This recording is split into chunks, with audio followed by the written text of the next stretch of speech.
early fall of 1943. Uh-huh. Gets a little involved.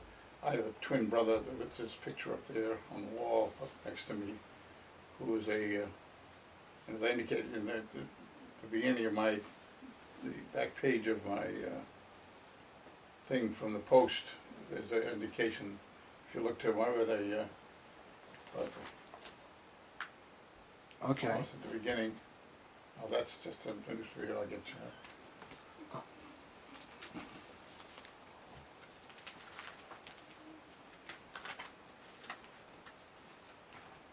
That kind of sets up what we're doing Okay. Okay. at the very beginning.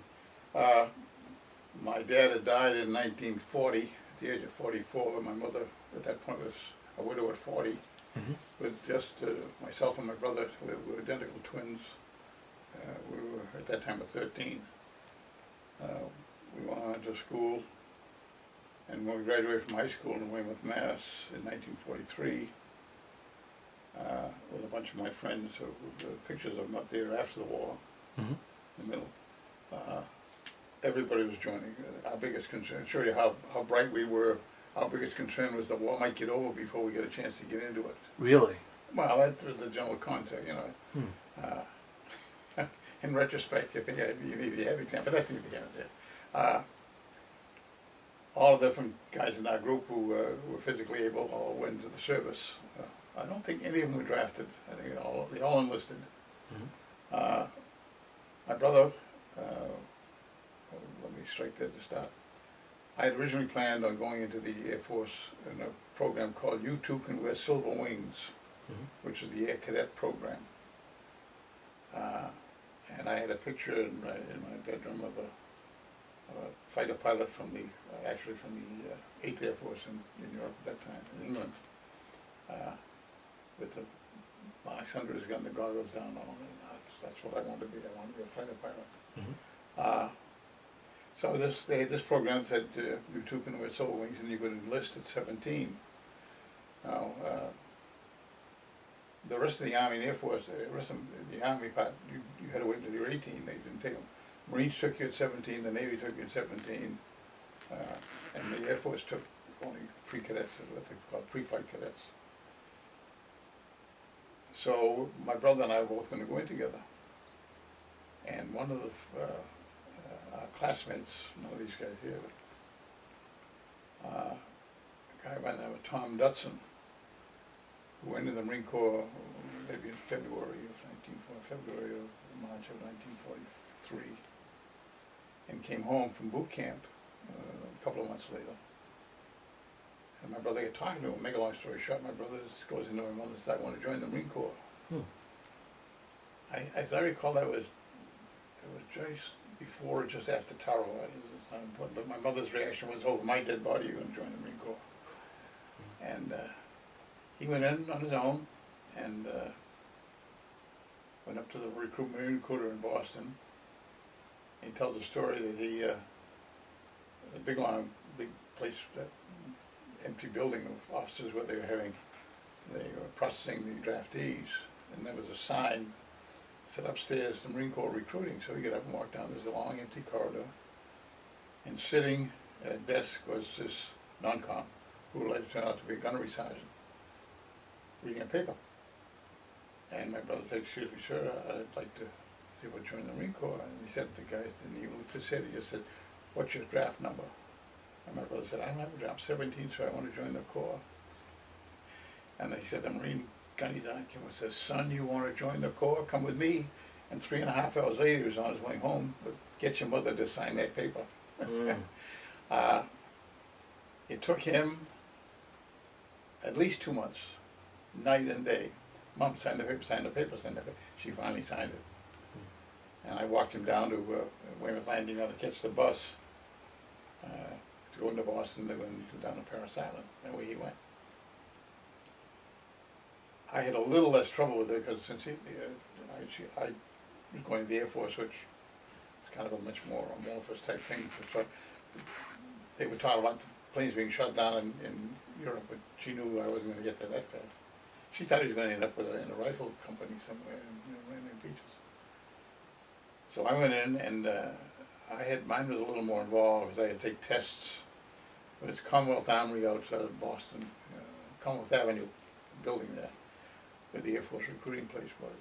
And you took a regular test, then you take an advanced IQ test of some kind, I'm not sure. Then we took three physicals, I can't remember which it was. One was the normal military physical, one took.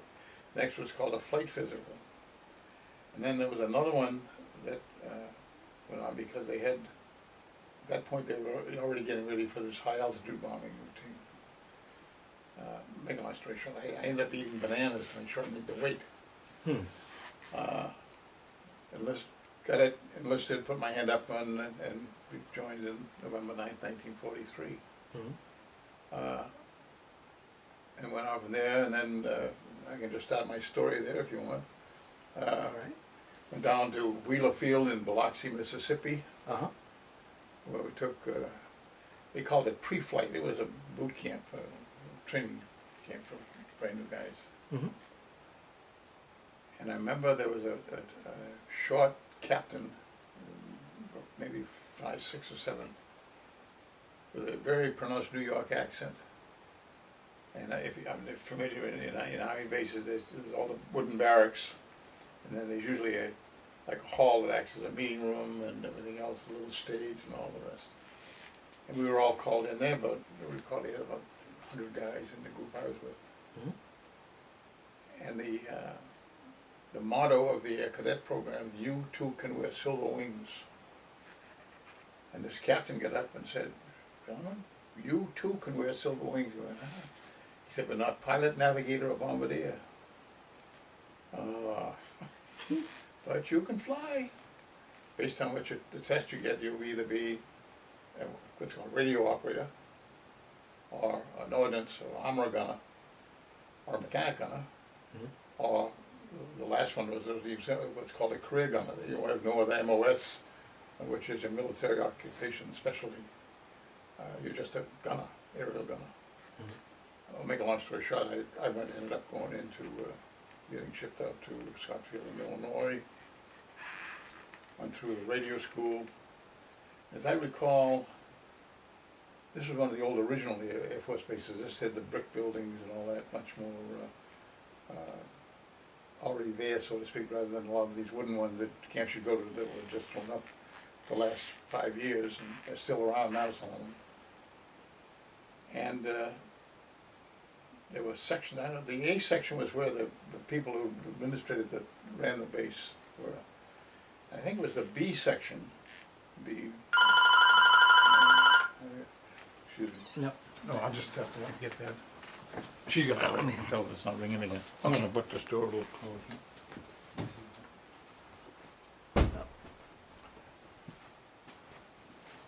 I think it was a B flight, I guess they called it. With the radio operators who learned high-speed, point-to-point type of thing. They would be in ground stations radio. And then the C section is where you went to radio, airborne radio, which was a lot more. You still didn't learn to do it, but you didn't have the quality of the equipment. You hit usually a small VHF set and that sort of thing. So we trained on that. And then after we left, got out of that in, I think it's 2 months, 3 months, I can't remember back that far. But after we finished that, we never got a leave out after that. They put us on a train on what they call the Katy line, the Missouri, Kansas, and Texas railroad line. At St. Louis, and we headed south. We were on our way to actually the Texas Panhandle out in West Texas. And one of the things I've always remarked about, there were no sleeper cars. You just sat up in a day car that you slept in type of thing, and a lot of other people in there too. And during the night, someone came up. The first night we were out south of Missouri. By that time, we were getting down to Arkansas, I guess. Somebody said, "We put 2 more cars on the back of the train sometime last night," according to the conductor. What is it? They say there's some German prisoners. So we went back. Now, mind you, at that point, I was about 18, getting close to 18. And what they were the Germans who had been captured in the Afrika Corps in North Africa when the British and the Americans finally split. They just ran out of supplies. Nobody ever really beat them at a war in that particular area. And I looked in, and they were all sitting there, and you had MPs with Tommy guns and guarding them and all that. And I looked at them, and I looked at the guys on me, and we weren't healthy, but these were like mostly fair, blonde, still tanned, still tough looking. And I said, that's the enemy? Oh God, we're going to be in big trouble. Well, but apparently it turned out that there was no trouble. We went down to Texarkana and shifted and went out towards West Texas. And we dropped them off somewhere at another new prison camp they were going to. But that was my first exposure to the enemy, quote unquote. I was very impressed. I had been reading about when I was in high school, even before that I used to go to our little town library, a Tufts library, and I would read the Illustrated London News, which was I know it still is or not, very well organized, very respected news, international news magazine type of thing. And they had everything about I remember them, they covered the Spanish Civil War, and I remember reading about that. And then, of course, then Poland, and then France, and Battle of Britain, etc. And I thought to myself, this is the enemy. Well, I subsequently found out that the reason we couldn't get to be trained to be pilot navigators or bombardiers was that at that point, or a little later, I'm not sure them all exact dates, the 8th Air Force, which was flying out of England with the B-17s, some B-24s, mostly B-17s, bombing occupied Europe and trying to get to Germany. And the raids going into Germany were disastrous. They were losing 10, 15, 20, 21, 2.2% of all the planes. If you put up 1,000 planes, raid, which they did ultimately, it's just simple arithmetic, you would lose 200, each of which carried 8 or 9 guys who had spent, the officers had spent, a year or two more in the air crews, as I was doing, with trained and whatever they were. And they're gone. A few got out and came back. I had a cousin who was what's called a bombardier, I think, or something like that. He's a combined bombardier and navigator. He got shot down, and I didn't find this out until after the war. And somewhere, they got into Sweden, which is a neutral country, and then walked out of Sweden, and finally got home back to the States. Wow. And he used to have this, they had a little patch with a wing boot, and anybody had that could not go back to the European theater, because they'd been captured once, and anyone knew about them, they would, So anyway, we went down to Texas with our radios, and I went out to West Texas to 2 different air bases. There were several gunnery schools all over the Southwest.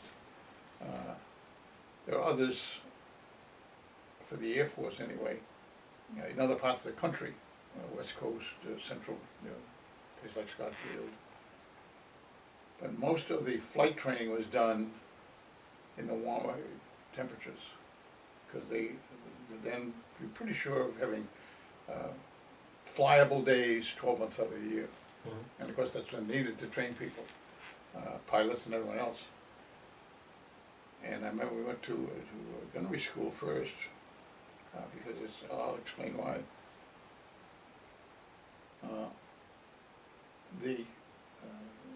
You trained in that little book you looked at, and I'll give you a copy. If you turn the page, you'll see what's called a T6, AT6. It's about in the middle. It's some pictures of airplane copies of it. I think it's right in about there somewhere. A26 Douglas? Yeah, there they are, yeah. Okay, yeah. Okay.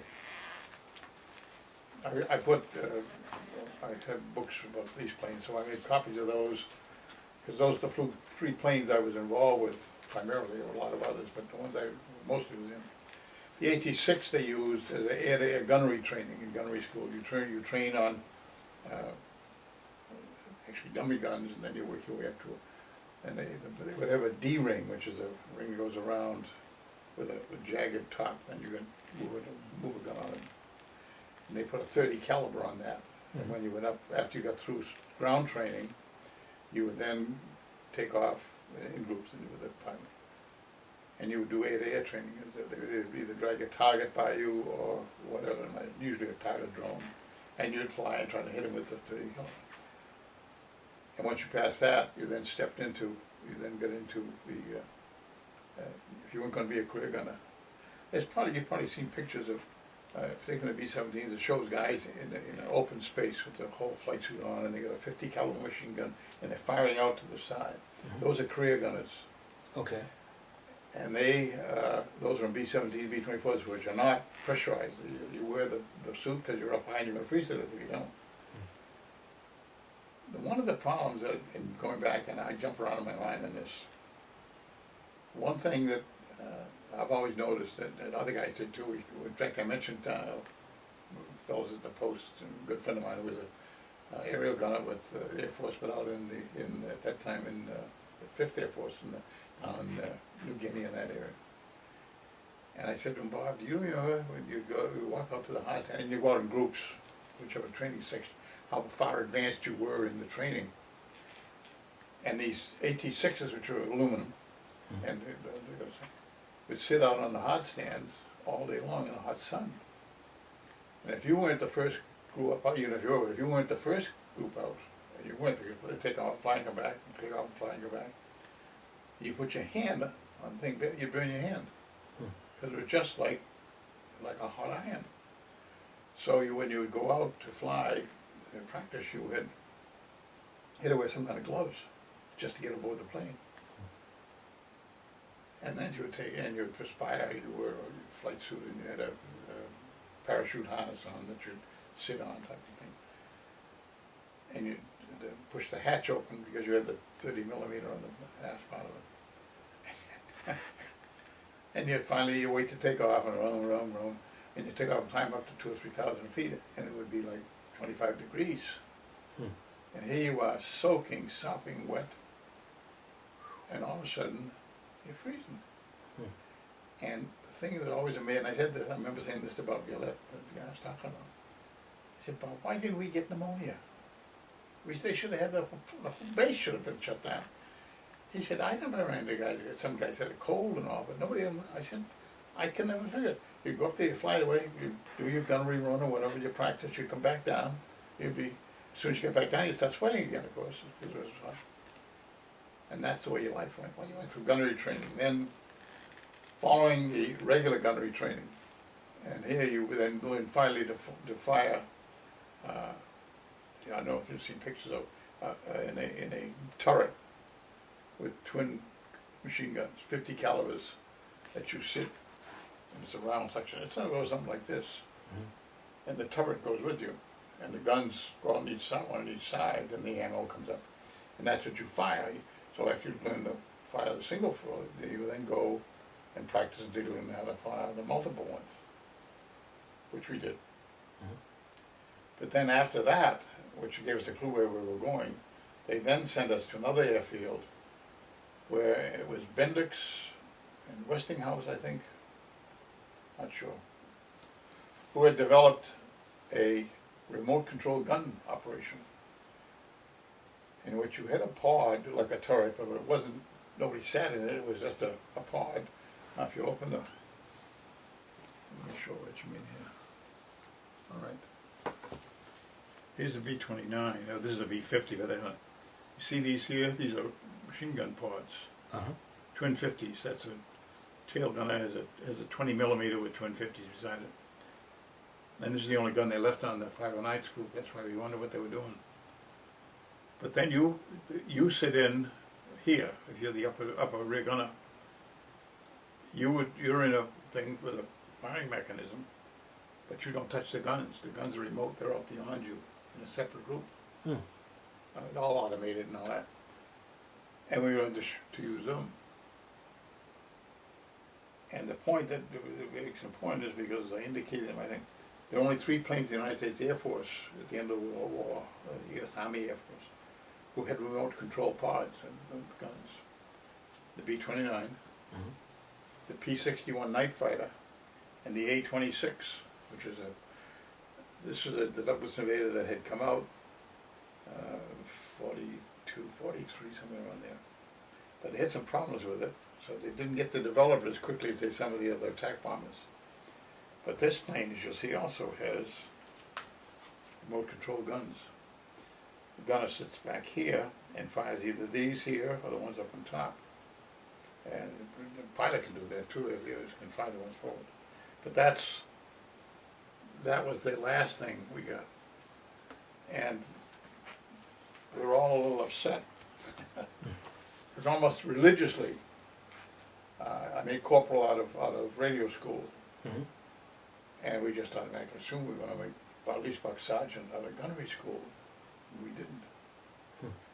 And the reason we didn't, we found out later, and the reason why we hadn't been put into pilot, navigator bombardier training, is that when they got the P-51 with the drop tanks flying out of England and the shore, these huge losses the 8th Air Force was having dropped dramatically because they overran all the German Luftwaffe's defenses.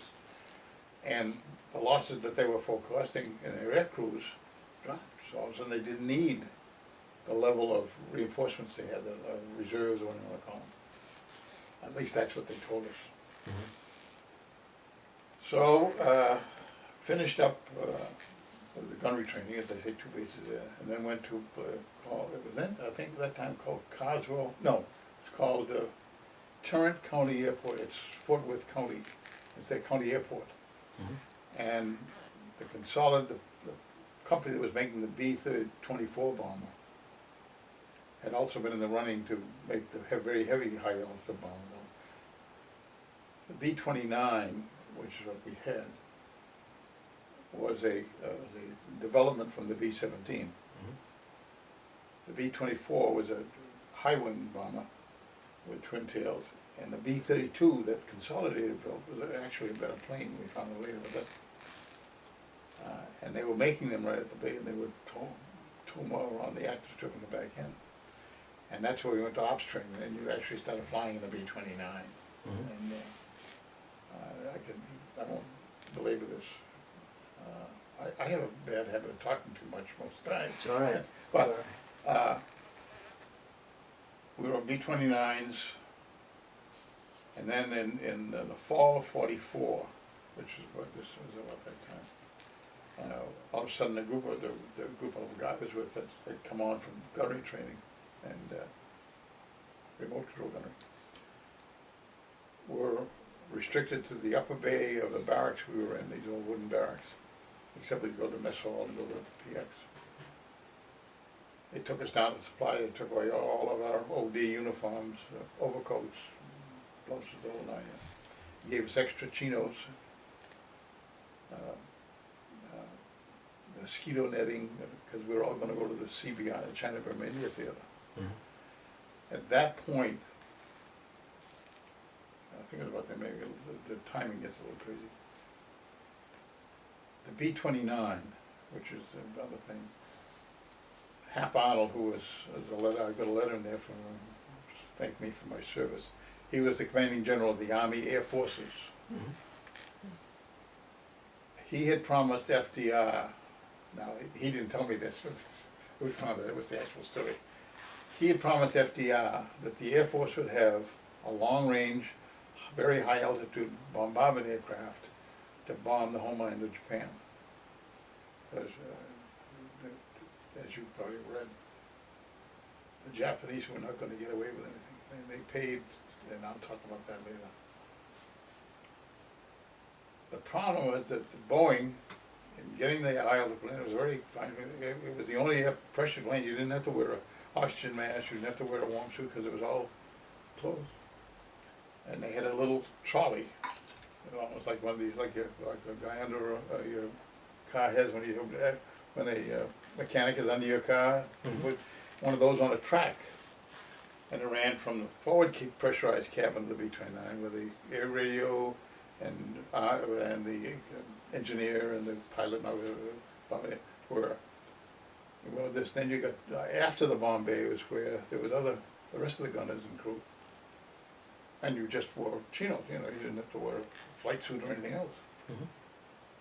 But the problem in getting that plane accepted and getting a large number built, I think it was Pratt & Whitney, but whoever, Curtis maybe, it's not important, had souped up their best engine at that point, and it never really worked right.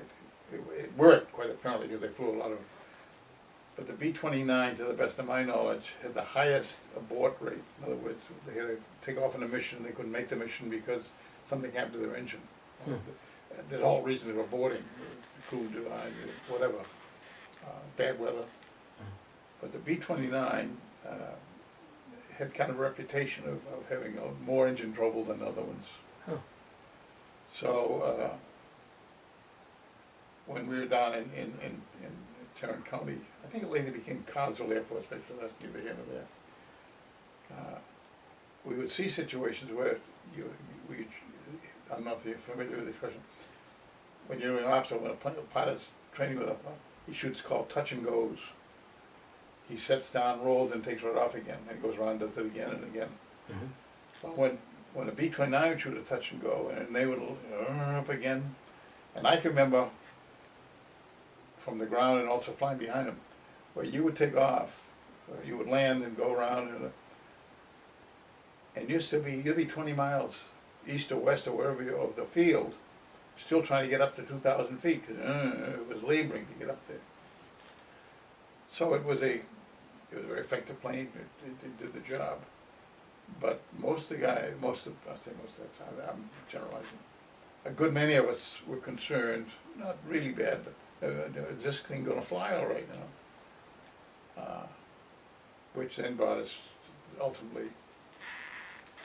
I was then shipped out with a group of about 30 or 35 gunners of various armor gunners, engineer gunners, as replacement air crew. Mhm. I'm not sure with you.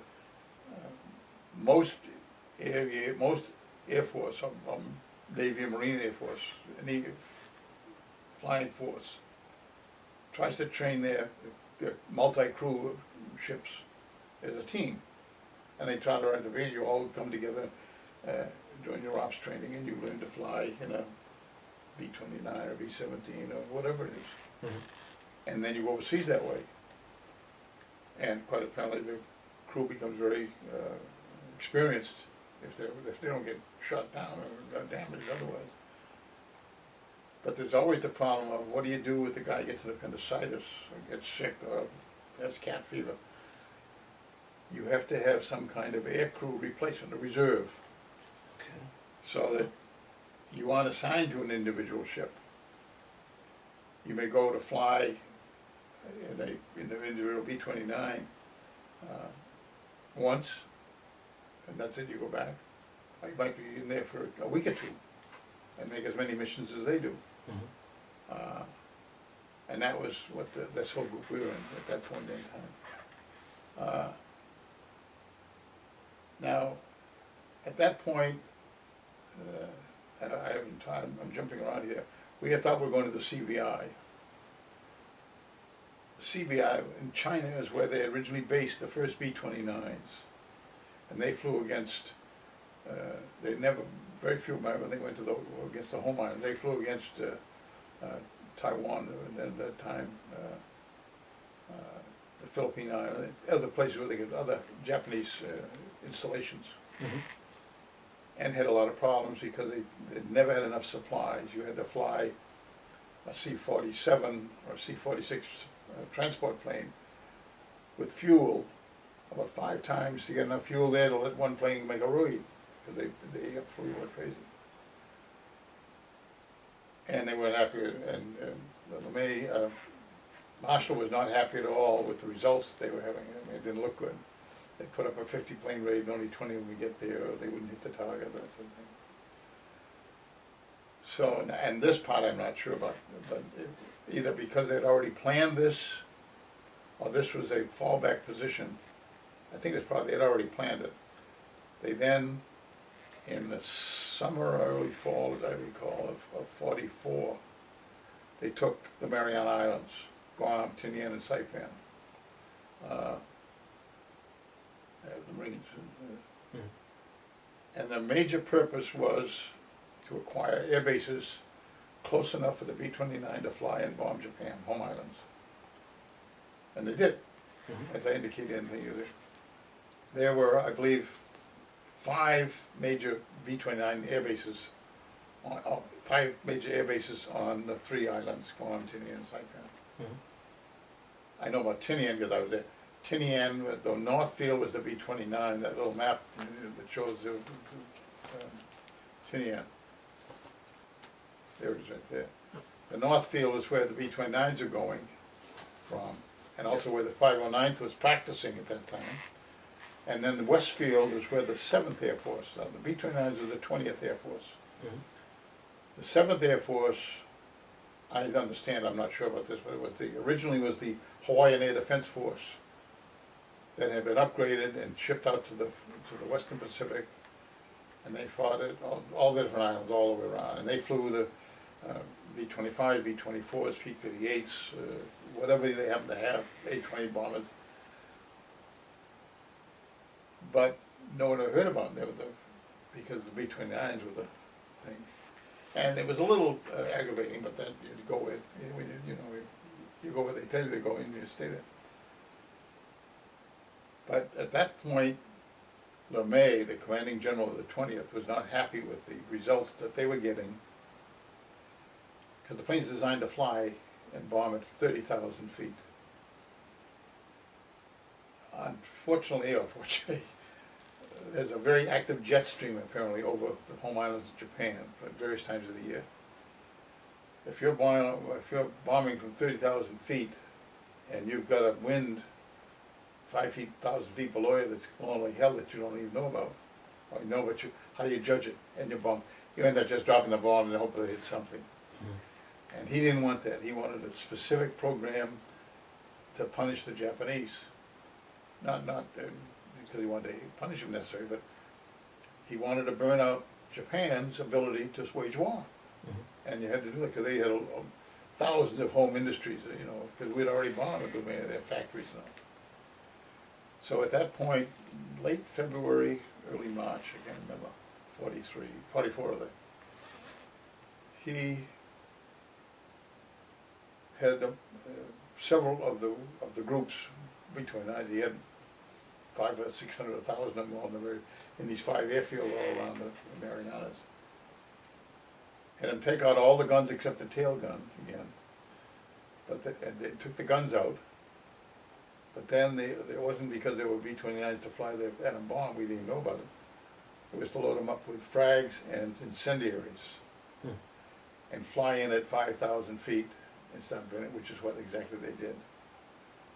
Which is wonderful as far as we're concerned, except all of a sudden we were redundant. They had more guns than they knew what to do with. All the guys that you were flying, if you haven't got a gun, you're not going to put the guy in the plane, so B-29 that might have originally carried 10 or 11 guys is now carrying 6 or 7 maybe, something like that. So they didn't need us, I guess, as a redundancy. So we were assigned initially on TDY, temporary duty, but then ultimately to the 7th Air Force, which was down on the left-hand side of the western side of the island, right up, if you go right up straight, you'll see Westfield. Yep. All right? And that's where the 7th was, and we had all these different types of planes. And they had recently brought in, replacing, I think they replaced A-20s, I'm not sure, but this was this quite new plane with the remote guns, real fine airplane, the A-26 Invader. And here we've got some guys that we just inherited from the 20th Air Force who are already trained on these remote control machine guns. It was a good fit. Ipso facto, I started with the 7th Air Force and did, I think it was about 12 missions with them before the war. And their function primarily was to, one, bomb the islands that we were planning to get. We bombed Okinawa, for example, before they assaulted it. We bombed a truck in the Carolinas. We've had several air bases the Japanese in the Caroline Islands, Palau, would go all around different places, because the whole concept of our attack in the Pacific was to island hop. Because instead of trying to really bypass everything, there was a big defense, big troops and everything else, a truck, just go around it. Go up and take the Mariana. They were building airfields there too, but just like they were on Iwo Jima. At that point, we then became very effective. We did we kept the troops, the Japanese Air Force particularly, but the Navy and Army at arm's length. For fear of the one big problem with military people is that their flanks are going to be attacked, that where they're not protected. And our function primarily was to keep the Japanese heads down on the flanks. In most instances, to the west. There wasn't too much still left in the year. There was Woji and a few other places in the Gilberts and the Marshalls, but the primary Japanese threats at that point were in the Carolines and a lot of the other islands going up to the Ryukyus. And also that's when the kamikaze started. Now, again, I don't mention that, I meant that casually a little bit there somewhere. We not only bombed airfields to keep them down, but we bombed airfields to try to blow up the Japanese planes before the kamikaze pilots can get aboard them. If they don't have a plane to fly, it makes it much easier. Yeah. So, we did that too.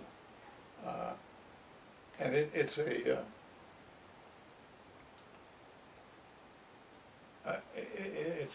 mishmash because things. I know about this stuff now because I've studied it up, and then it's 50 odd years later. At the time, we had the vaguest idea of I knew what we were doing, but I didn't know anything about the big grand plan to protect our flanks. All I knew was we were out bombing Japanese bases, and it worked. And that went on until we finally found out what the 509th Composite was doing when the Enola Gay went out and dropped the atom bomb. And at that point, as I say in this little book I put together for my kids, you'll see in there's a, if you go back a little bit, there's, I'm not sure which side it's on, there's a heavy sheet of writing.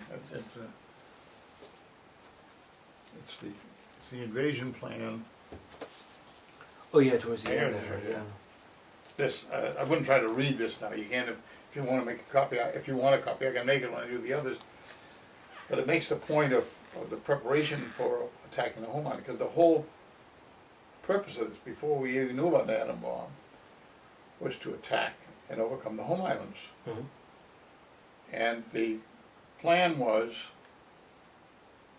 to have an invasion of the southern coast of Kyushu, which is the southern Japanese home island. And then 3 or 4 months later, we're going to attack on the east side of Honshu, which is where Tokyo is the middle island. It's Kyushu, Honshu, Hokkaido. And at that point, as they point in here, and we found out later, the Japanese had set up groups of 100 kids, women, old men, whatever, give them weapons if they had them, if not just sharpened bamboo spears, and go in hundreds and just run at the troops. Anything, just, kamikaze all the time. And then the basic problem was that they then had fishing boats, these little one-lunger things, hundreds of them, thousands of them, I guess, because fishing's a big industry, it always has been. And they were programmed to attack, never mind the destroyers, no, attack the transports and the landing ships where the troops were. And as it makes a point in there, near the end of this, they refer to the planning people in the Pentagon and where else, and out in the Western Pacific, had indicated to the people back in Washington, who in turn told President Truman, who at that time taken over from after FDR died, and who, by the way, didn't even know that we had an atom bomb until after he was the vice president, didn't know about it until he became president, then they told him.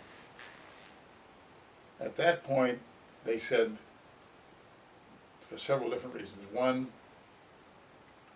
we attacked, the Japanese now have over 1 million men, that some of which they brought back from Manchuria, from China, from Korea, because they transported them quickly across the Straits of Korea there, down in off Aishu. So we would be looking at, and I figured how many, we were going to be, by the time the initial thing, there were going to be over 500,000 Allied troops, 95% of which are going to be American, and even more coming along if they needed them, against 1 million odd Japanese who were fighting. Now, the way the Japanese had fought in Iwo Jima and Okinawa, there was no way it was going to be a cakewalk. There was no way, you just had to blast them out. There was no quick and easy way to do it. We lost a lot of guys in Iwo Jima, as you know. We lost a lot of guys in Okinawa.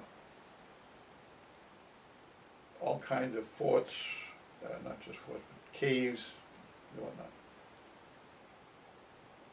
Jumping ahead, when I was in Korea, I would come back to fire and arrest and recovery in Japan. And the Izuki Air Force Base on Kyushu, they had a program where they would take you out on tour of the southern part of the island, where the invasion was supposed to have come. Well, we were now in and they took us through this elaborate series of natural caves, augmented by concrete, made better, made stronger, etc. It would have been a horror show for the poor grunts going ashore, for everybody for that matter. And plus all of the one thing was that we got some copies of some flyers they were putting out to the Japanese people, with the women groups and the men, the young men and old men, you know, take 5 Americans with you when you go. That was the whole idea. If they could kill 5 Americans, or 5 attackers, we were all American, they'd done their job, they thought. They'd helped save the empire and the emperor. So when Harry Truman had to make the decision about the A-bomb,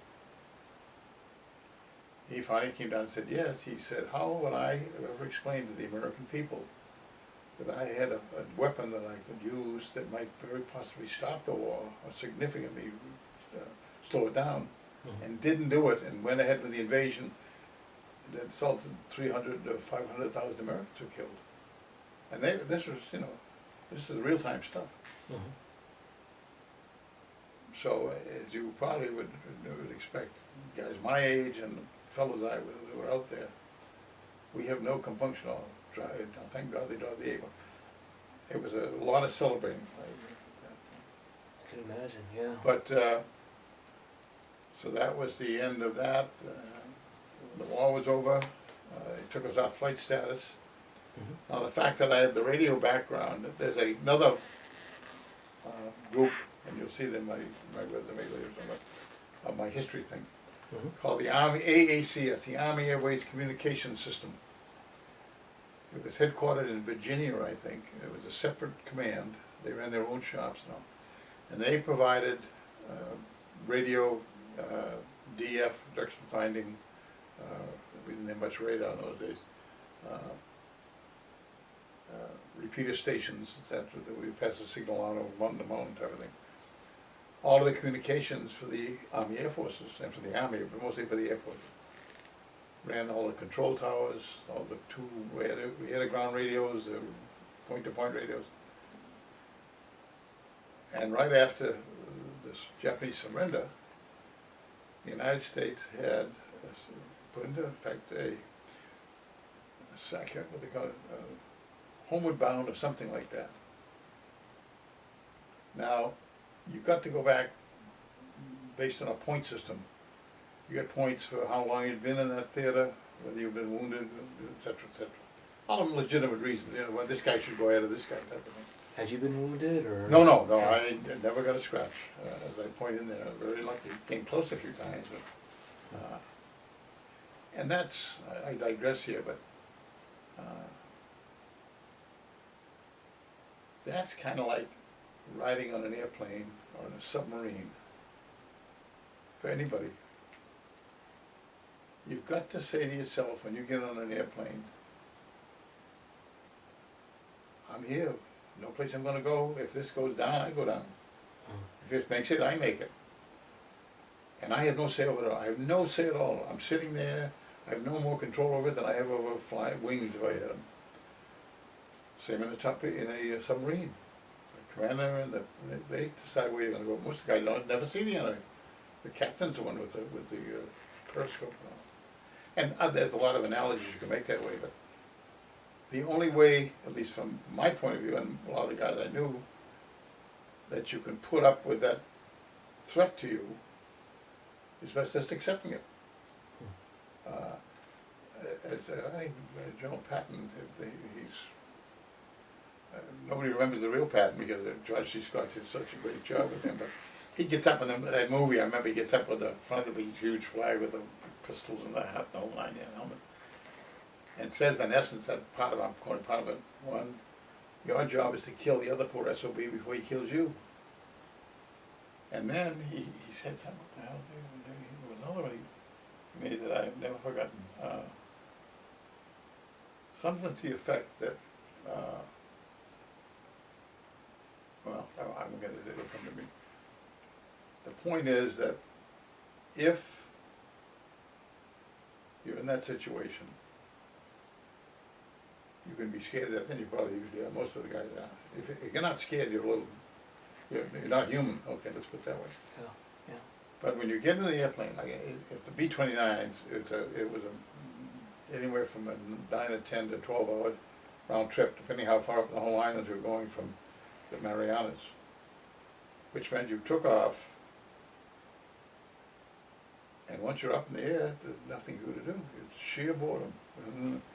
And you put your head against, I used to be able to sleep with my head against the vibrating aluminum inside the plane. Everyone, I mean, that was, everyone did. And then, about an hour out, the things got a little tighter, and over the next hour, you were probably scared to death. So I said, it's sheer boredom for 4 hours, sheer terror for an hour, and then depending on what happened to you, if you came, okay, back, oh, thank God I'm behind that one, or if you were, quite depending if your plane was damaged or whatnot, you would be concerned. But the only problem with the Air Force is that the guys on the ground and the guys in the ships in the Navy, right, it goes on for days at a time, The Air Force, it's like you commuted. You didn't live high in the harbor, but you had a place to sleep and wash and eat and all the rest. And then you get in the plane, go get shot at. Then you turn around and come back again. And that takes a little getting used to. It begins to grow on people. But then, things happen.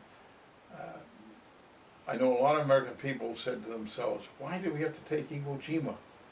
That awful, the reserve hockey had the cannons, there's no place for these guys to hide, and the black ash there on the beach was a horror show. Well, the reason they did it is because there was no other place for the B-29s to put down if they had any kind of engine problem or battle damage. And before the island was secured, they'd already taken the one airfield, the other two, there's a map in there of Iwo Jima, which shows where the airfields were, but there's a picture of a B-29 landing while the fighting's still going on. And it was a crew coming back from somewhere up in there with shot up and had to put down. Because when you fly out there, and this is true of everyone, just anybody, but as you go out, you recognize it's a goddamn awful lot of water. That is just, it's like it's as far as the eye can see. The average non-sailor or non-seacoast person, I mean, the Lake Superior is a big lake, and the Atlantic Ocean is big, and Gulf of Mexico is big. But the Western Pacific is huge. And when you're over it, and you say, wait a minute, this thing hiccups, I'm in there, in the Mizu, boom. no ifs, ands, or buts about it. So that the fact that the Marines took this, and there's a story, I'm not sure, I believe it's true because I've read it in 2 or 3 years, that General May, who commanded the 20th and all the B-29s were his responsibility, he wrote to the Commandant of the Marine Corps and to the commanding generals of the two or three Marine divisions, and asked permission to make each one of the Marines, what do they call it, an honorary member of the 20th Air Force for what they'd done. Because before the war was over, something like 2,100 B-29s landed on Iwo Jima, going and coming. And if they'd gone in the meter, there'd be just 20,000 guys down the tubes. So, quite apparently, it was really a critical need. Okay, the AACS I was talking about,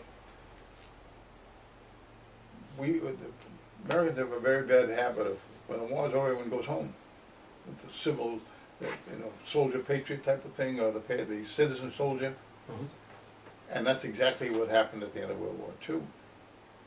I forget how quickly after the Japanese surrendered on the Missouri there in Tokyo Bay, they started shipping guys home, the high point guys, the guys who went out there for, well, my neighbor, Tom Krosniak, was a Guadalcanal Canal with the Marines. He said he didn't see a white woman for 3 years. I mean, some of these guys have been out there since Christ made corporal. But they had a system, and everyone supported this. I mean, this was not, you knew your tune was coming.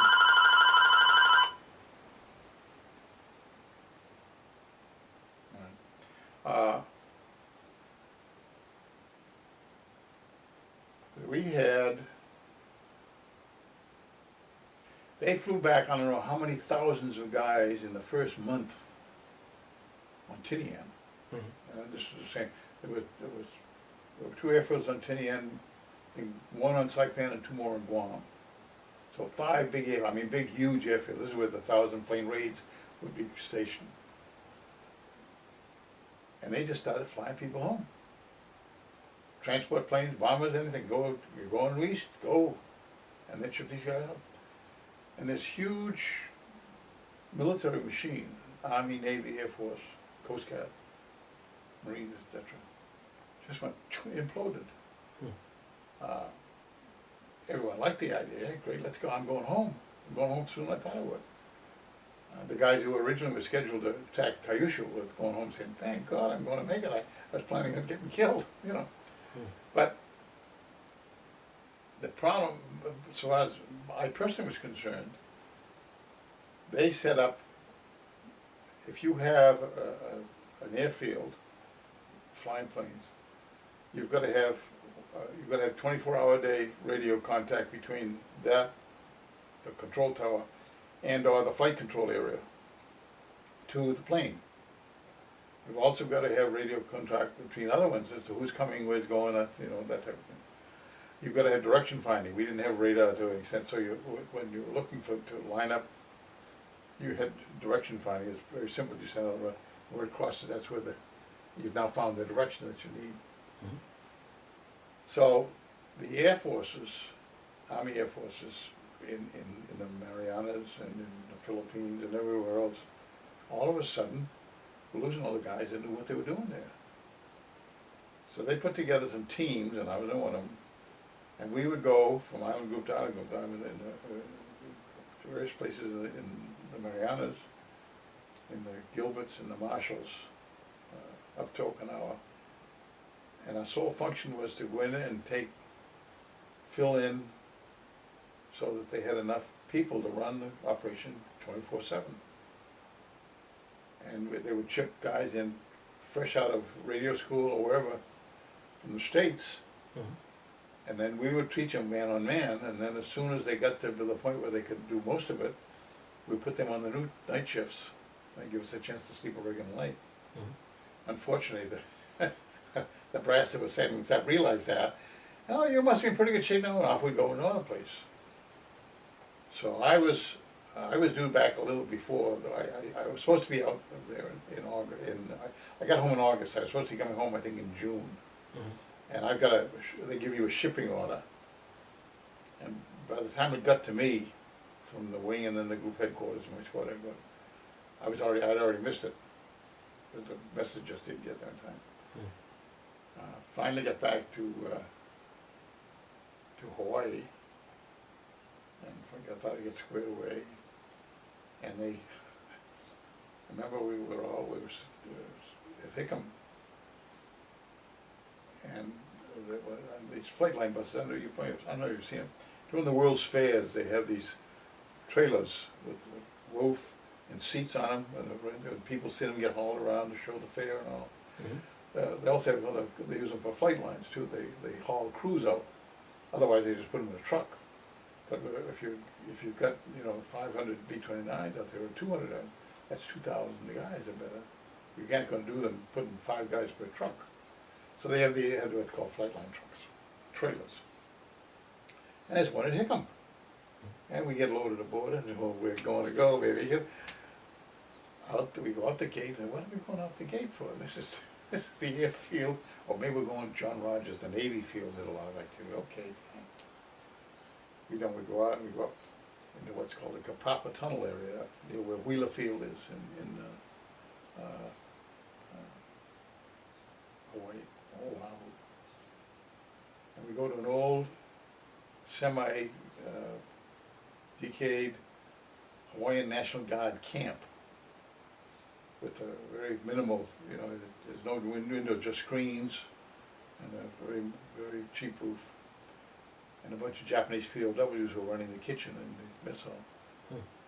And there we sat. Now we had guys in the group I was with, we had at least 2 guys who were on emergency leaves, trying to find out what the hell's going on. Guys like myself were points and were supposed to be long gone, and now it's that we're going to be here forever. And finally we spent the better part of almost 2 weeks up there, cutting kuna grass, whatever, just to keep us busy. And finally, someone says, the Inspector General found out about it or something. So up come those flight line trucks, boy, we're finally going to do it. And down the mountain we go, and we go right past Hickam, we go, what is this? Into Pearl Harbor, over to what they call the destroyer docks. And sitting in the destroyer docks is an old, a very well-worn, I think it was AKA, a marine attack transport. That it was going to be decommissioned. Someone had broken into the ship store, so we couldn't buy anything there. We would hand swabbies, here's a buck, go get me some toothpaste, type of thing. And we finally took off on that.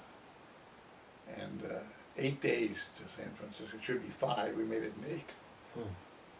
And got back to the States, and then went from there. But came home. So, That was your first time back at the States I had since not seen the 43. States since, yeah, that was it. Wow. And there wasn't a dry.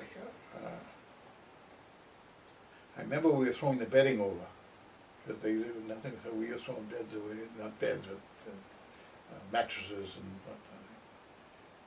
But everyone, when we got in, came out of the Golden Gate, there wasn't a dry eye in the place. Wow, I can imagine. And then the pièce de résistance, we had with us Army, Navy, Marines, Air Force. And when the ship pulls in like that, they quarantine you, they hold you off from the dock. And then once you're cleared in, you go in, and in San Francisco in those days had these big, huge covered piers. I mean, big, huge, it would hold a football field. And there's signs from the first group that came back, welcome home, well done, all over the place. They're very nice. Nice. And we're sitting there going, Charlie Ump thing, what am I doing here? And all of a sudden there's this crash of noise. And coming down the pier, towards the pier, we see them with white hats. It's the Marine band from Treasure Island. The place went crazy. That guy jumped up and down, as I said to one guy, if the Marines are offering to recruiting, you want to join the Marine Corps, now every one of us would join the Corps.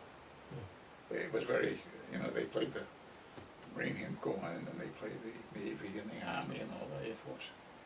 But it was a very interesting. And then went into Oakland Army Base, I got processed there, and then on a troop train for 4 or 5 days, going across the United States to Fort Dix, New Jersey, and then home. So that's the end of my World War II stories. Now, when you were out there, were you able to keep in touch with loved ones back home? Just, you're right, email and all, it didn't much. I had, funny part was, now I'm going to get into another, my twin brother, who went in the Marine Corps, and my mother was afraid he was going to be a big runt, shot expert and made PFC out of boot camp. Mm-hmm. Somebody liked the way he was doing, because they immediately sent him to armorer's school, ordnance and all that. Then to gunnery school, aerial gunnery school. And he ended up on Majuro with the 1st Marine Air Wing, what's called SBD, Douglas SBD, the dive bombers Mm-hmm. that sunk the Japanese at Midway. Mm-hmm. Not his group, but there was a Marine squadron that he was in, 1st Marine Air Wing. And they were bombing. In essence, they were doing out of the Gilberts what we were doing out of the Marianas. But he would, then later on they were equipped, they get moved, the war ended, they got moved up to Tsingtao in North China. Mm-hmm. The 1st Marine Air Wing was part of a Marine group that were there to separate the nationalist Chinese from the communist state army who were outside the city. And they flew there, they flew Curtiss Helldivers, SB-2Cs. But at one point in time, he was on Guam when I landed on Guam for something or other. We Mhm. found that about, some years later. But when you're flying there, you carry over water. You got your parachute harness, and then you put a Mae West over it. Right? Now you don't in the B-29s, because you're up in But on other bombers, other aircraft, it's a rule. You got to put the Mae West down because you're flying over water. Mm-hmm. And then, of course, you also have to carry a sidearm, and they give you a 45 and a shoulder holster. But one and all, you'll end up with I swear, you're going to have a hole in your side of your chest from this thing banging into. So I finally, my dad's younger brother was a police captain in Boston. Mm-hmm. And I wrote to my mother and I said, Mom, can you talk to Uncle Stan and see if he can get me a 38 pistol, actually a revolver, that he can take apart and you put in packages and ship to me. And I could get hold of 38 ammunition where we were. And finally the mail comes, and I forget how many weeks or months later it was, and there's a 38, I couldn't get it. And I put it in and I caught all kinds of flack. Mm. Except it was the kind of thing, yeah, hey, Corporal, what the hell are you doing with that? Where did you find that? Because nobody wanted. The joke used to be the best way to handle a 45 was to hit the guy in the head with it, because that was probably more effective. I get home, my brother's at home. We're having a beer down at Nantasket Beach one night with a bunch of these guys, and somebody says something about carrying a 45. I solved that problem. I looked at him and said, "What do you mean?" He said, I wrote Mom and asked Uncle Sam to get here, Stan to get us a. I said, "You didn't." He said, "Yes, I did." I said, "I wrote Mom." Well, we have in our history, my brother and I, he passed away in 2003, but we have a history of not seeing it. Because he got out, went to BC, didn't like it, went back in the Corps and stayed in the Corps and retired as a lieutenant colonel. Mm-hmm. But we had a history of, we would not see each other for a year or so. And we'd get together, his house, my house, wherever we were. I'd say, "You've got to hear this record." And they look at me and say, "Name me a record with the same record." And we did it enough times so people after we say, "Hey, you playing that?" They say, "No, it's true, honest to God." So I wasn't at all surprised in that, but I'll never forget that look. I said, "You didn't." And then, of course, these other guys said, "Did you every time?" I said, "We didn't go carry a 45. We each got 38s from my uncle." And several of these guys in the Navy had to carry 45s too. And said, oh, Christ almighty, you wouldn't know you guys had wake up. They woke up. Okay. And some other questions Mhm. regarding what did you do when you were on R&R for? I didn't have any R&R in World War II. Oh, okay. I never left, as they say, I never had to leave. Oh, really? We went, quite apparently, when I was in the States, you get a weekend pass, like going to Fort Worth. Fort Worth is a nice town. It's the complete antithesis of Dallas, at least it was in those days. Dallas was a go-go, you know. Fort Worth was the old cow town type of thing. Nice people, a nice place to be, but never did it. That's why I got that extra 2 months' pay. Oh. I didn't have it. It's Asia was not. I don't. They could give me all of Asia. I wouldn't take it. I just have no desire to go. I've been to Japan. I've been to Korea. I've flown in and out of the Philippines. I have no desire to go back to Asia anywhere. And I've got friends who served in Vietnam. Guys are younger. Say that you think you're crazy fella. Spend that time in Vietnam. You're in Vietnam. You'll never go near anything. You know. But some of them go back. You know now. But no, we had no recreational things. No USO shows? Oh, they had USOs back in Hawaii. Okay. But I don't remember seeing any USOs. There must have been some, but we didn't. The interesting thing is, you'll probably notice from the map there, the Seabees who built all the airfields and really made Tinian what it was, a significant airbase.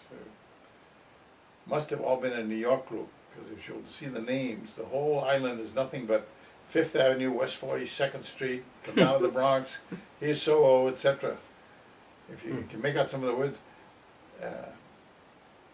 it's totally New York City. Wall Street, yeah. But they had quite a crowd. They had nurses and army nurses, and I don't know if they had any wax there or not. I can't remember. But your army nurses, they were very nice, but you never corporal didn't have much occasion to, unless you're going to the hospital. I mean, that was. It gave me an extra 2 months' pay, so what the heck. Yeah, that's good. That's good. What was the food like? I guess what? The Air Force eats more regularly, I think. Well, the Navy probably eats more regularly than anyone, because the Navy, in most instances, you get 2 meals a day. When you're on a troop ship, you get 2 meals a day. You get breakfast and dinner. And maybe you get lunch of some kind, or cold stuff, you know. And the Army, I guess they eat 3 times a day if they can, and if not, they use sea rations or in their foothold or foxholes or whatever. In the Air Force, you usually get breakfast, and that's in those days it was powdered eggs. You didn't get any fresh eggs, powdered milk, that type of thing for breakfast. Not very much meat, maybe some spams, anything that. The thing that people have and what to me has been the most significant thing in my life, was to recognize that this country, for 4 years, roughly, 3 years, 4 and a half, from 41 on to 45, 46, and later on, kept 1 million plus guys, men and women, mostly men in those days, in Europe. 3,000 miles to the east of their closest country, to the closest part of our country. Fed them 2 meals a day, clothed them, maintained housing for them, kept them warm, etc., etc. Kept them with hot water. They ate. They did all these things. Provide them with equipment. I've got buddies who served in Europe. And they say, well, what the thing is, you got to understand, the Wehrmacht was real good fighters, and the Waffen-SS was very good fighters. But the German army at its peak was using I don't know how many thousands of horses a day. Most of the German infantry walked where they were going. The officer rode in front of them. And I had a book here about the war on the Eastern Front with the Germans in the war, which was very vicious. And the Germans lost in one part of the war, there was something like 200,000 horses. But we didn't. Which is the most surprised. The Germans didn't really go with the Americans of everything, but the day they saw a private or a PFC or a corporal driving his own Jeep, one guy said to me, a German lieutenant turned to him and said, "That's why you guys won the war in essence. You just had more of anything than anyone else has got." And they were right. But the food wasn't bad. Sea rations.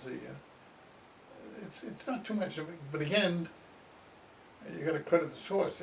This is stuff being shipped, in my case, 6,000 miles away. Yeah, yeah. And the Navy guys, who never came home either, they were equipped. You'd see these ships would fly over, and you'd see a big aircraft carrier, one of the Wasp Essex-class carriers. And on the starboard side would be one of these big fleet oilers. Now these are the fast oilers that came out from Pearl or wherever they set up depots, and would put in oil for the ships and aviation gasoline for the airplanes, and did this all around the clock. Just they never left. They just like you had if every time you went to work the third day, you just went along, a guy came along beside you, started filling you up your gas tank. You never had to stop for gas. But then the catch-out would be on the port side. You'd look at he'd be a little destroyer, which by reference to small looks like a little tiny brother, and he's taking on fuel himself from the carrier's fuel. And we did that, and did that, and did that. And there's a picture of Ulithi Atoll, which is the major naval base in the Southwest Pacific. I think it wasn't the Carolina. It just jumps on my mind what Allen Grouper was. But there's a picture of it taken from about 5,000 feet, and you're looking up across the lagoon, and the first thing you see is 5 of these big Essex-class carriers, 1, 2, 3, 4, 5, in a row up to as far as you can see. On 2 of them there's 2 or 3 or 4 battleships, the big gun. Then cruisers and destroyers and supply ships coming out the ears.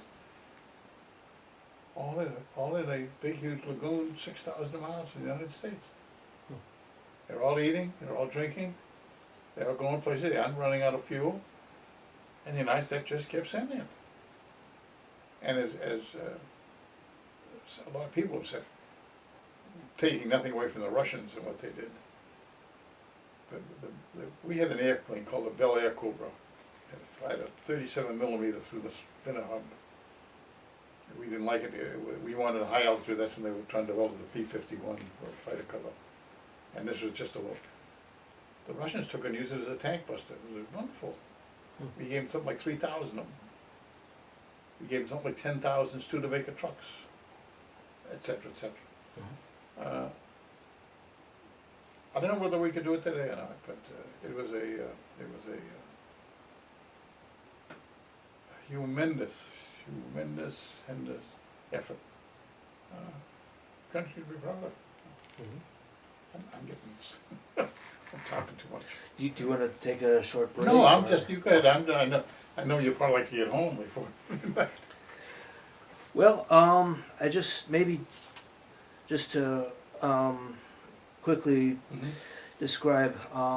Now you were back in the States until 1951. Yeah, I came back in 1946. In those days, they had what's called a 5220 club. This is returned veterans who were unemployed and not going to school.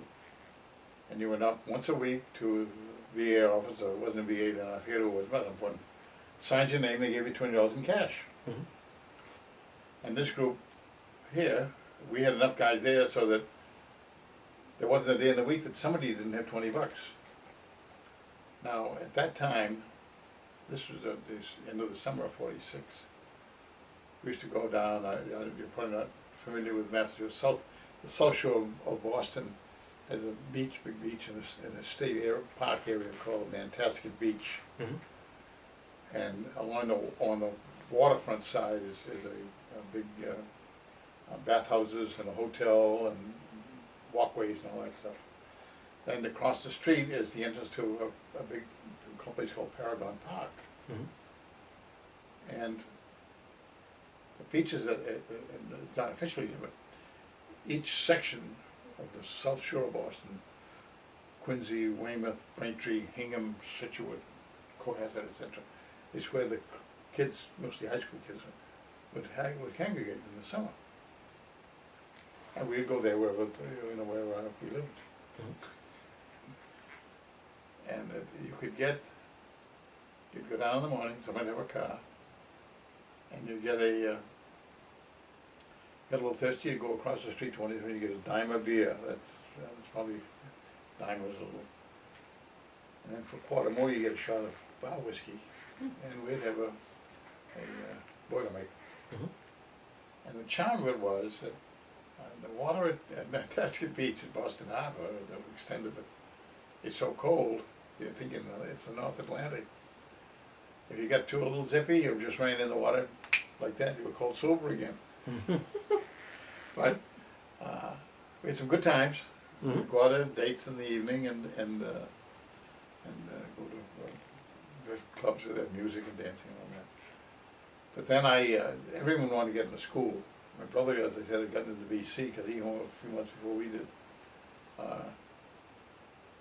You couldn't get in for love nor money. And I went to Suffolk University, which is up in those days were just right by the Capitol in Boston.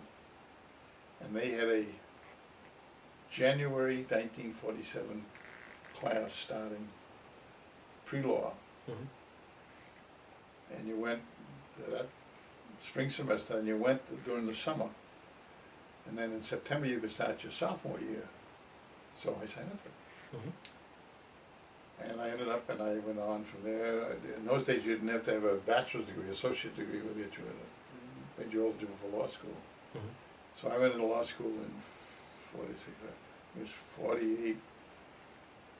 I went until my GI Bill was running out in 1950, because you get, I think I had 4.5 years. It's based on your length of service and all. Mhm. And at that point, I forget I get my mother. I was living in the Holocaust.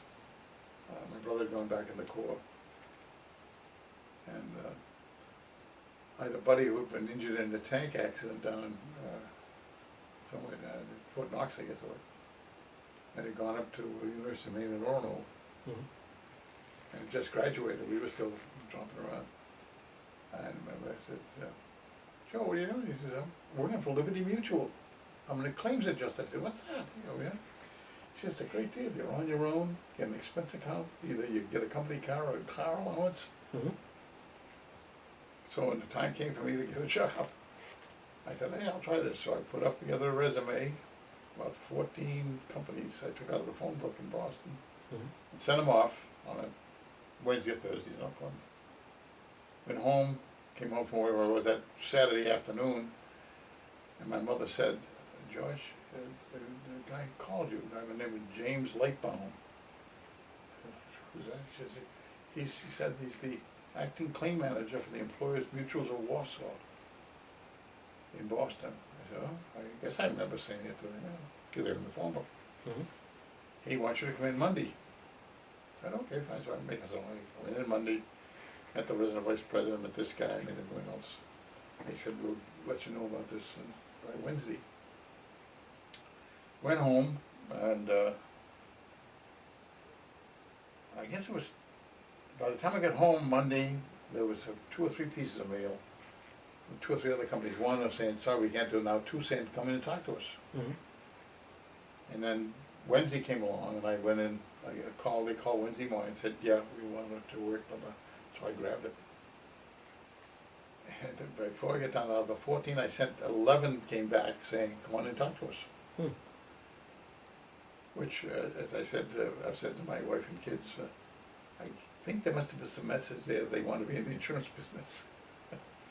So that's what I got into, and I worked in insurance for 1950, I was recalled, 51, I was gone for 2 years, came back and traveled around the country, did different jobs, and then ended up as the senior vice president and the board of directors of the Orion Capital Group here in Hartford, and retired in February 1st, 1992. And then had a consulting contract with them for another 7 or 8 years. And there we are. So it's been a interesting life. Very good. Now, you went to Korea in '51. Right. I had joined the. When I went to Suffolk, as I say, it's on Capitol Hill, and when you come in, you get off at Park Street Station, and you get out and walk up across the Common, up over the hill, and in the side door and down the back. And one morning I forget where it was, it was 3 or 4 years before, it might have been 48 or something like that. I'm walking, I noticed they used to have what they call portable DF shacks and radio equipment, and here's a bunch of stuff there. And the big thing, join the National Guard, and the boy says, "Sly, you go find a guy acting in the service, but come on over there, what are you doing?" He says, "This is the best deal." He says, "You go 2 weeks, you go 2 weeks in the summer, wherever you go, and you go 1 night a month at the Commonwealth Armory, and you pay, they give you all right." And I signed up. I used the money. At that point, of course, all I had was, I digress here, but during that time I was driving funeral cars in the morning for a family down in Weymouth where we lived. I'd known my family for years, the Coils. And then I drove a cab at night in that same area. So I could, the money you got was not, you didn't get fat, dumb, and happy on it. So it seemed like a good thing to do. So I went in. I was a staff sergeant at that point. In about a year, late 50, I think it was. The squadron commander called myself in, and the other guy by the name of Linsky, is a Polish kid. He said, in essence, "You two guys are college kids. The Air Force is giving tests for direct commissions for veterans.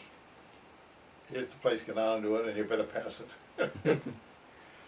So we went down and passed it. And you'll see in there is a copy of my commission from the governor of the state of Commonwealth of Massachusetts. It's fancy script, so there it is right there. Yep, okay. That made me a second lieutenant in the Air National Guard. 2 days later, I got what's called your federal recognition. I became a second lieutenant in the United States Air Force Reserve. And that's what I was in June of 1951. And I had gotten engaged about that time. And in late August, we got the word we were going to be recalled. And we went down to Otis, Camp Edwards, Otis Air Force Base. And I think it was a month or so later. Phone rang, and first I said, George, he said, Twix had just come in, you're going to the Aleutians. I thought, oh, God, that'd be Aleutians. Oh boy. So I got in the Jeep, went back up to the water room, and as I walked in his face, and I said, "George, I was wrong." He said, "What's Lieutenant Sullivan's going to do? You got to go to Korea." I said, "Way to go." And they kind of looked at, "What's wrong with this guy?" I said, "It's a combat zone. 1 year, I'll be home in a year." Which is what happened. So I left there in October, November, I can't remember exactly. I think probably latter October, early November. And went to Camp Stoneman, where I'd gone through in 1944. as I indicated there. I'm in one of these wooden barracks, and it's a transient BOQ, transient bachelor officers quarters. And I kept saying, this place looks familiar. We'll make a long story short. That was the barracks I'd been in when I was going overseas as a corporal in World War II. The Air Force had taken over that part of the Camp Stillman, to house their overseas groups and their transient air crews. What comes around goes around, etc. A 20-odd day trip on a troop ship from San Francisco to Yokohama. From Yokohama to Tachikawa, the air base, and up to Fuchu, which used to be a chemical plant in central Japan, central Honshu, where they set us up for, you filled out all the different forms about what aircraft you were qualified in and all this, so, because they would place you then somewhere, wherever they need you. So I went in, I went down to Itazuki, which is on the southern island, Kyushu, near Fukuoka, which is it's a major Air Force base supplying courier planes going over to the Busan. We were right across the Straits of Korea from the Busan perimeter at that time. And then went from there to, assigned to Chodo Island, 606, I think AC numbers. It's in there somewhere. If you go further on here, you'll come to it shows a map of Korea. No, it should be back to the other side. Okay. And just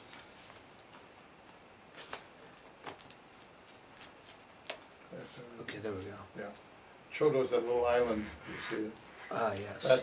It's above the bomb line. I don't know whether the South Koreans took it away from the North Koreans, or whether the North Koreans never took it when the Russians moved down and overran it at the end of the war. Which is why there's two sides. The Russians stopped so far because Harry Truman told them, hey, enough is enough, and that long before anything else happened, back in '46. But I went to Chodo as a comm officer, and that was interesting because we bonded. If you look up, and you just take a couple of the yellow rivers right along here, and that's what McGalley was. With the big fighters that come out of. We always seem to end up with these wars where we are allowed to go somewhere against to chase the other guys because they have a refuge. They go in. The MiGs would fly back to the Chinese territory, and we would attack them. And then come on to attack us. And our function at that point was to monitor all aircraft activity in North Korea in that area, and help vector the fighters when they needed it and whatnot.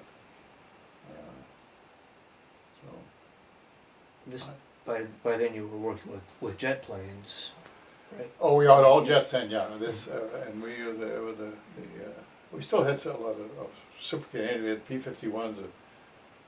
The Australians and the South Africans, I think, had P-51s. We had some P-51s, and we had the P-80s and whatnot. They good planes, but they weren't high altitude combat competitive,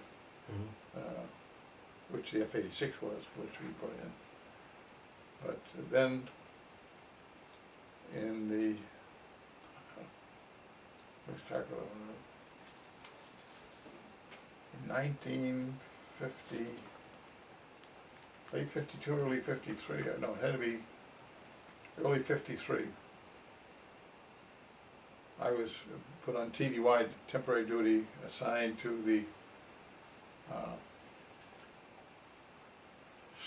I can't remember the number, 6401, 6407,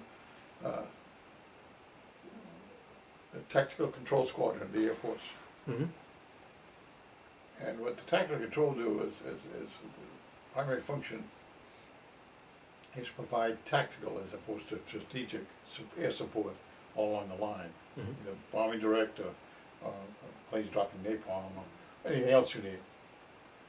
And what they had is they set up what I always consider kind of a Rube Goldberg type of thing. The bomb line was a point of on one side of the North Koreans and the Chinese and some Russians, And our side, of course, with us and some other United Nations and the ROC people, public or career troops. And they would have, we used to use close air support. The Marines started this years ago, but we finally got our act together and started using excuse me, our firepower against our firepower against their masses of men. They outnumbered us, I forget how many to one. And with all of the major units, usually at least battalion strength, maybe even down, wouldn't be company strength, but battalion strength would have a forward air controller. Sometimes he would be an artillery officer or infantry officer, sometimes be an aviator. Mhm. And his function was to coordinate if you had a hotspot, people were attacking you, or you're getting wrong artillery, or attack was being made, or whatever, for whatever reason you needed more firepower. And it wasn't appropriate to use just artillery.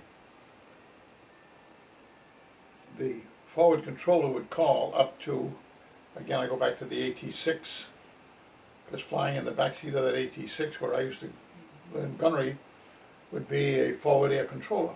Mhm. The controller on the ground would call up to the mosquito flights they call them, and say, I've got, I need some salvos, point, and give you a grid map or whatever, however they were measuring it, for fire support.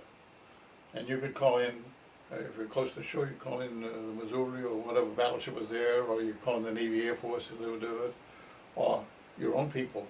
Mhm. And the problem was, it's very mountainous in that area.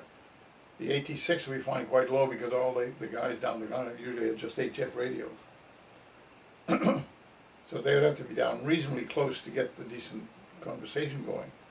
But then VHF is how they contacted Mello, which was the combined 3rd, 8th Army, 5th Air Force command center for all of the Korean theater.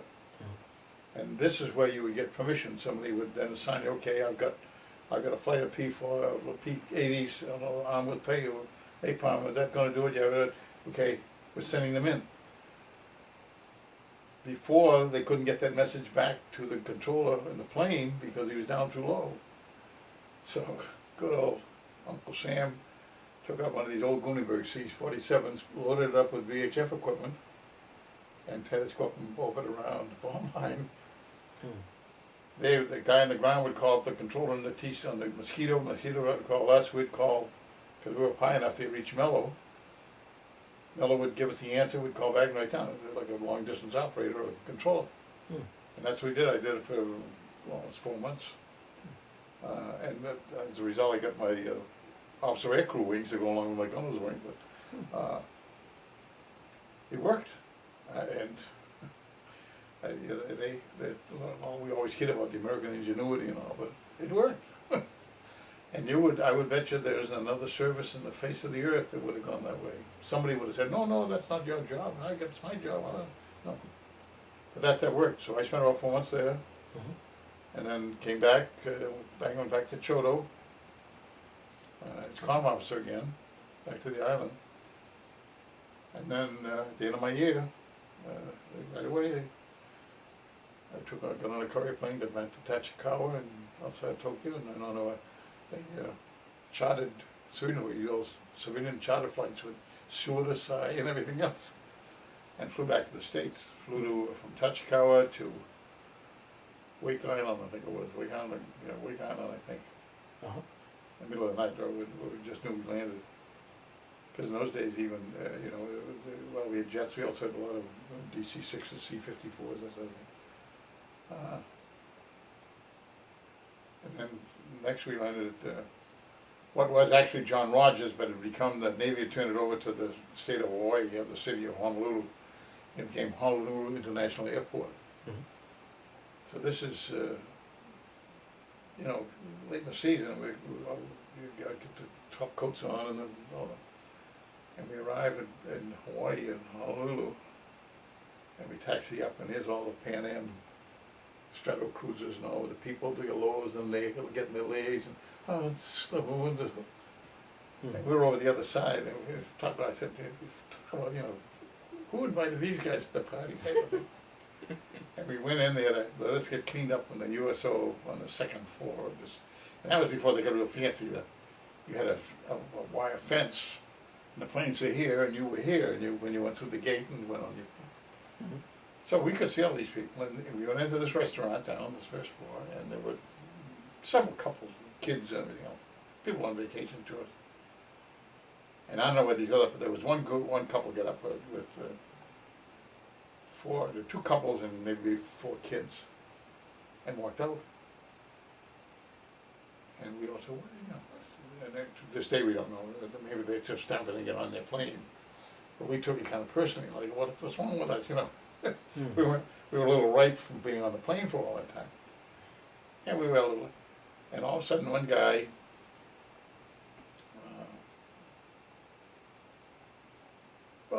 he was a little older than I was then. He was probably in his 50s at that point.